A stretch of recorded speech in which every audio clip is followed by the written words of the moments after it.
Hello नमस्कार, मैं आशीष आपका एम विद आशीष के यूट्यूब चैनल में स्वागत करता हूं।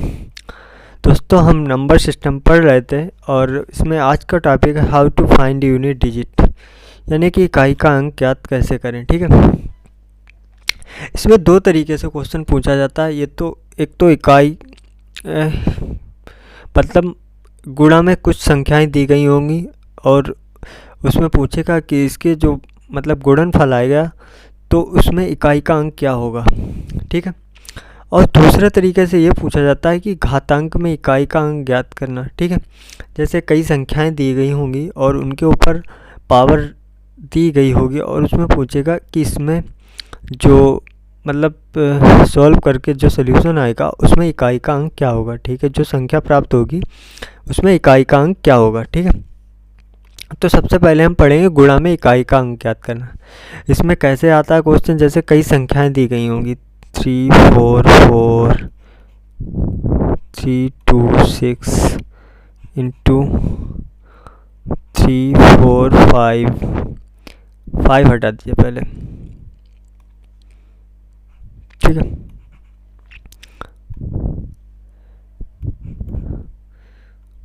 5 3 1। ठीक है, ऐसे संख्याएं दी गई होंगी और पूछेगा कि इसका जो प्रोडक्ट होगा, इनका गुणनफल होगा, उसका इकाई का अंक क्या होगा।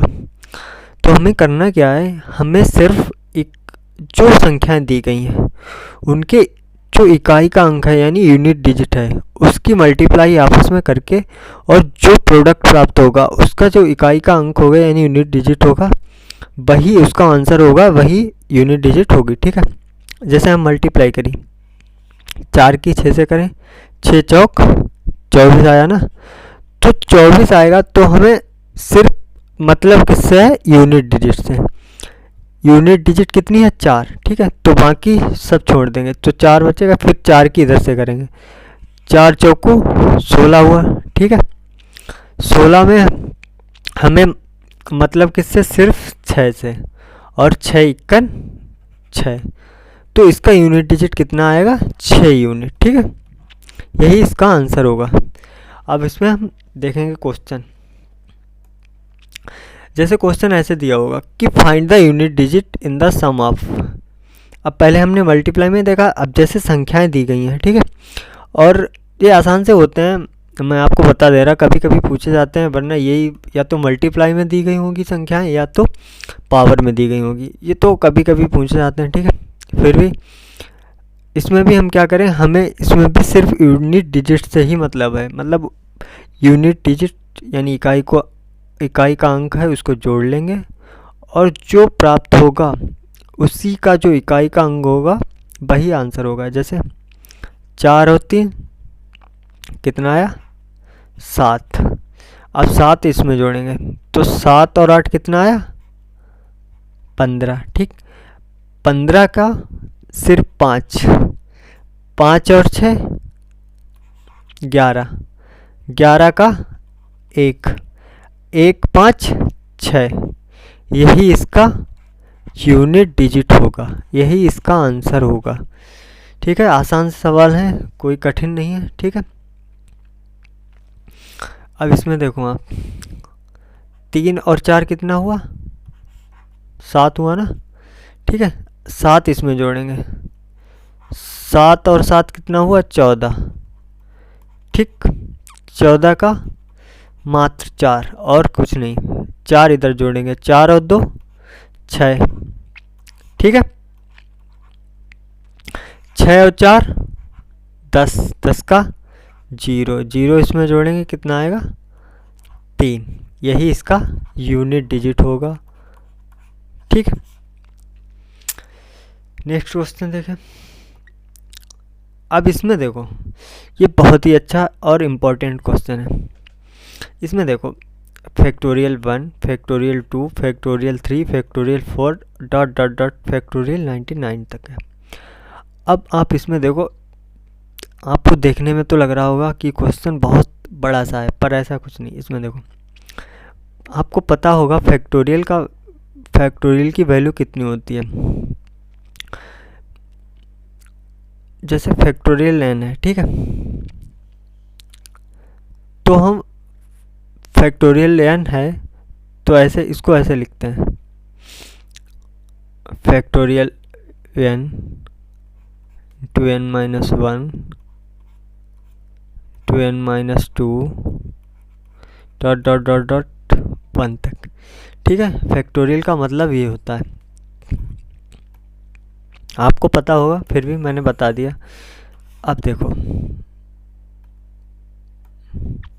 अब जैसे संख्या दी गई है ये, तो फैक्टोरियल 1 का क्या होगा, 1 आएगा। ठीक है, और फैक्टोरियल 2 की वैल्यू कितनी होगी, 2 इंटू 1 होगी ना, प्लस फैक्टोरियल 3 की वैल्यू कितनी होगी, 3 इंटू 2 इंटू 1, प्लस फैक्टोरियल 4 की वैल्यू कितनी होगी, 4 इंटू 3 इंटू 2 इंटू 1। अब देखो आप, फैक्टोरियल 4 के बाद कितनी आएगी वैल्यू, फैक्टोरियल 4 के बाद वैल्यू आएगी फैक्टोरियल 5 की, यहाँ पे आएगी फैक्टोरियल 5। ठीक है, फैक्टोरियल 5 की वैल्यू कितनी है, 5 इंटू 4 इंटू 3 इंटू 2 इंटू 1।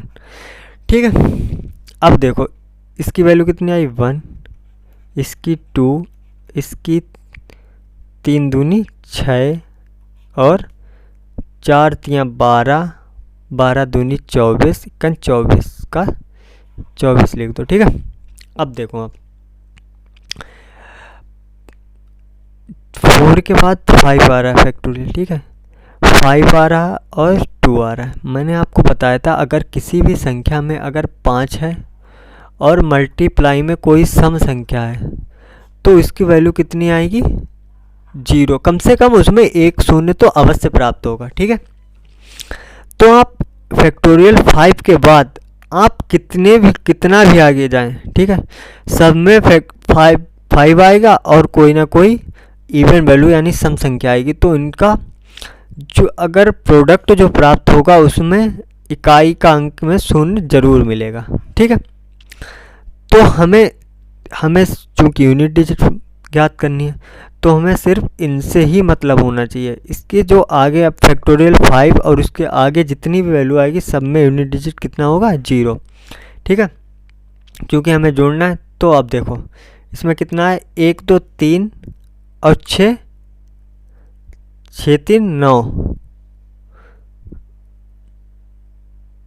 ठीक है, और 9 4 13। ठीक है, हमें सिर्फ यूनिट डिजिट से मतलब है ना, तो हम यही तो देखेंगे। तो इसकी वैल्यू कितनी आ जाएगी, 3 यूनिट। ठीक है, फिर से देख लो, 4 6 में जोड़ेंगे कितना आएगा, 10, 10 का सिर्फ 0 और 1 और 2 3, यही इसका आंसर होगा। ठीक है, बहुत ही अच्छा क्वेश्चन था। अब आप देखो, find the unit digit in the product of, ये संख्याएं दी गई हैं और इसमें उसका यूनिट डिजिट यानी इकाई का अंक ज्ञात करना है। अब आप देखो, सिर्फ और सिर्फ हमें यूनिट डिजिट से ही मतलब है। इतनी बड़ी जो संख्या, कितनी भी बड़ी संख्या दो, कितनी भी डिजिट की संख्या हो, पर हमें सिर्फ मतलब किससे, यूनिट डिजिट से। 4 की मल्टीप्लाई 3 से करेंगे कितना आएगा, 12, 12 का 2, 2 सत्ते 14, 14 का 4, 4 दूनी 8, 8 चौकू 32 का 32 आएगा ना, 32 का 2, यही इसकी यूनिट होगी, यूनिट डिजिट की। ठीक है, अब देखो आप next question, find the unit digit in the product of, इसमें ज्ञात करनी है इसकी यूनिट डिजिट, इकाई का अंक ज्ञात करना है। आसान सा सवाल है। ठीक है, आप इसका जवाब हमें कमेंट बॉक्स में दें। ठीक है, नेक्स्ट क्वेश्चन देखो आप, आसान सा है। अब ठीक, अब हमने पहले पढ़ लिया गुणा में इकाई का अंक ज्ञात करना।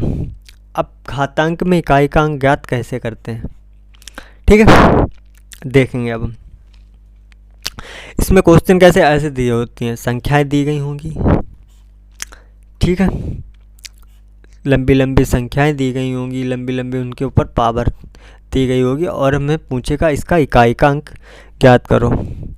क्या हम ऐसे पहले इनकी मल्टीप्लाई पावर में लगा के मल्टीप्लाई करके क्या इनकी न्यू डिजिट निकाल सकते हैं? नहीं।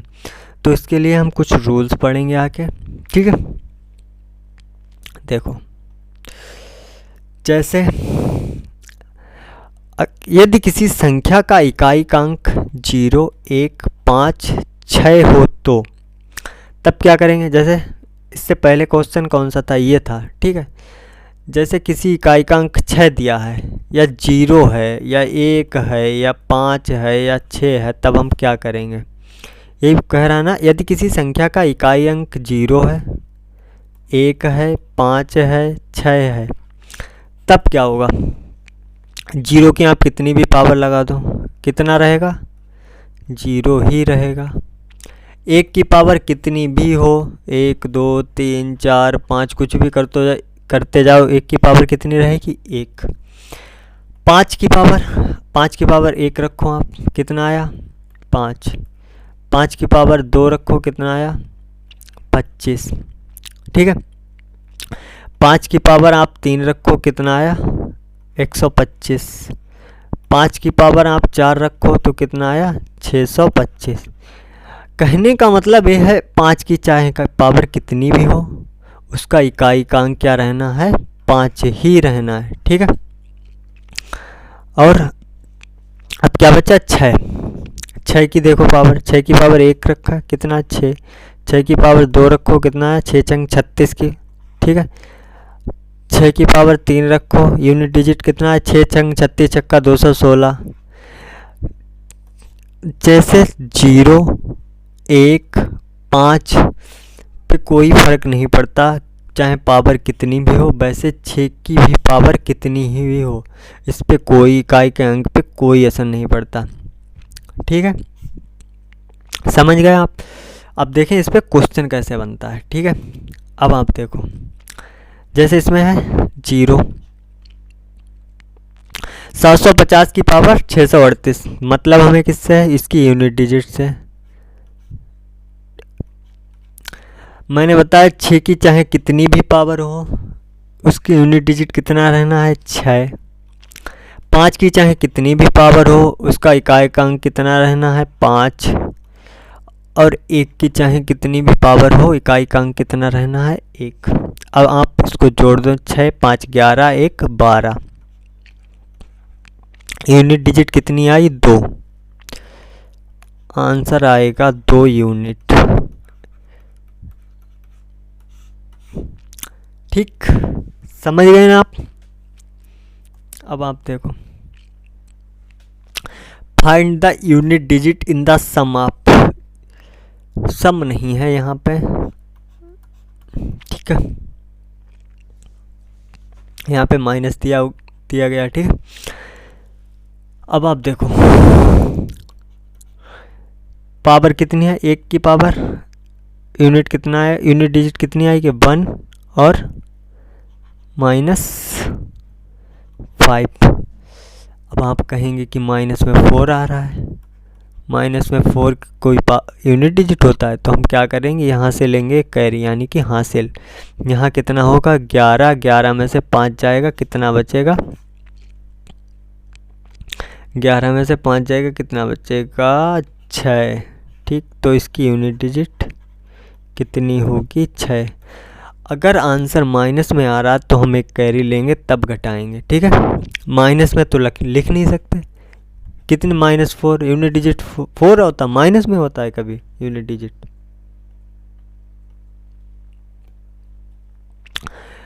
अब हमने पढ़ लिया पहले, यदि किसी इकाई का अंक 0 हो, 1 हो, 5 हो, 6 हो। अब क्या पढ़ेंगे? यदि किसी का इकाई का अंक 4 अथवा 9 हो, ठीक है, ठीक है।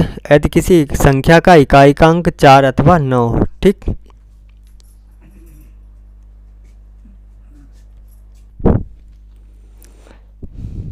अब देखो आप, जैसे 4 की पावर 1 है तो कितना आएगा? 4। 4 की पावर अगर 2 है तो कितना आएगा? 16, ठीक। 4 की पावर अगर 3 है तो 4 की पावर आएगी तो आएगा 64। 4 की पावर अगर 4 है तो आएगा 64 चौकू 4 चौकू 16 का 6 हासिल 1 4 छंग 24 1 25 256। ठीक है। अगर अब आप देखो 9 की पावर 1 अगर है तो इकाई का अंक कितना आ रहा है 9। 9 की पावर अगर 2 है तो पाप कितना आ रहा है 81। 9 की पावर अगर 3 है तो कितना आ रहा है 9 का 9 72 729। 9 की पावर अगर 4 है तो हमें सिर्फ इकाई का अंक देखना है, तो अगर इससे हम 9 की मल्टीप्लाई करेंगे तो कितना आएगा 9 9 81। ठीक है, तो इकाई का अंक कितना आया 1। पूरा कर दें तो 9 9 81 का 1 8 बचा 9 दूनी 18 8 26 का 6 हासिल 2 9 7 63 2 65। कितना आया 65 61। अब आप देखो अगर इसकी पावर विषम रहती है 4 की पावर 1 विषम तो 4, 4 की पावर 3 तो 4, अगर 4 की पावर फिर 5 करो तो यहाँ 4 की मल्टीप्लाई करोगे आप। ठीक है, अगर 4 की पावर 5 करो तो यहाँ मल्टीप्लाई करोगे 4 से तो 4 छंग 24। फिर देखो अगर 4 की पावर 1 है तब भी इकाई का अंक 4 आ रहा है, इसकी पावर 3 है तब भी 4, 4 की पावर 5 है तब भी 4। और 9 में देखो यही इसमें सिमिलरिटी है 4 में और 9 में, तभी हमने इनको एक साथ रखा है। इसमें यही तो सिमिलरिटी है, जैसे 9 की पावर 1 है तो 9 आ रहा, 9 की पावर 3 है यहाँ पे तब भी इकाई का अंक 9 आ रहा है ना यहाँ पे देखो। और 9 की पावर अगर 5 करोगे आप तो इसमें मल्टीप्लाई होगी 9 से तो कितना आएगा तब भी इकाई का अंक 9 होगा। ठीक, तो कहने का मतलब ये है कि 4 और 9 की विषम घातांक के लिए उनके इकाई के अंक में कोई परिवर्तन नहीं होता। ठीक है, 4 और 9 के विषम घातांक के लिए उनके इकाई के अंक में कोई परिवर्तन नहीं होता। और 4 की पावर अगर सम हो तो यहाँ पे कितना आ रहा 6। ठीक है, यहाँ पे भी कितना आ रहा 6। अगर 4 की पावर आप 6 करोगे तो 4 की पावर 4 में कितना आ रहा 4 की पावर 5 में कितना 4, और 4 की पावर आप 6 करोगे तो हाँ 4 से मल्टीप्लाई करोगे तो कितना आएगा 6। ठीक है, और 9 में कितना आ रहा सम के लिए 1 आ रहा और 9 की पावर अगर 6 करोगे तब भी 1 आएगा। ठीक, तो कहने का तात्पर्य ये है कि 4 और 9 के विषम घातांक के लिए उनके इकाई के अंक में कोई परिवर्तन नहीं होता, परंतु उनके सम के लिए क्या परिवर्तन होता है। 4 की पावर अगर सम होगी तो 6 आएगा और 9 की पावर अगर सम होगी तो क्या आएगा 1। ठीक है, समझ गए ना आप। अब इस पे क्वेश्चन कैसे आता है अब ये देखें हम लोग। इसमें देखो, अब इसमें देखो 4 की पावर क्या है 7 और 9 की पावर क्या है 1।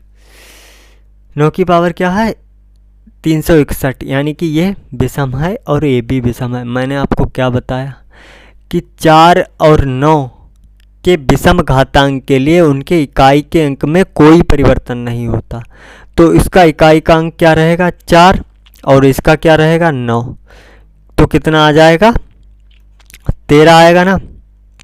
इसका आंसर क्या होगा 3 यूनिट डिजिट आएगी, इसकी 3 यूनिट डिजिट, यानी इकाई का अंक कितना आएगा 3 आएगा इसका। ठीक है, आप ऐसे समझो। अगर आप कंफ्यूज हो रहे हो तो जैसे 4 की पावर कितनी है 1 है, मतलब 4 की पावर ऐसे समझो आप 4 की पावर अगर विषम है, कोई 3 है या 7 है या 9 है, ठीक है, 4 की पावर जो विषम है उसको आप मान लो 1, ठीक। और 4 की पावर जो सम है, सम को मान लो आप 2 और विषम को मान लो आप 1, ठीक है।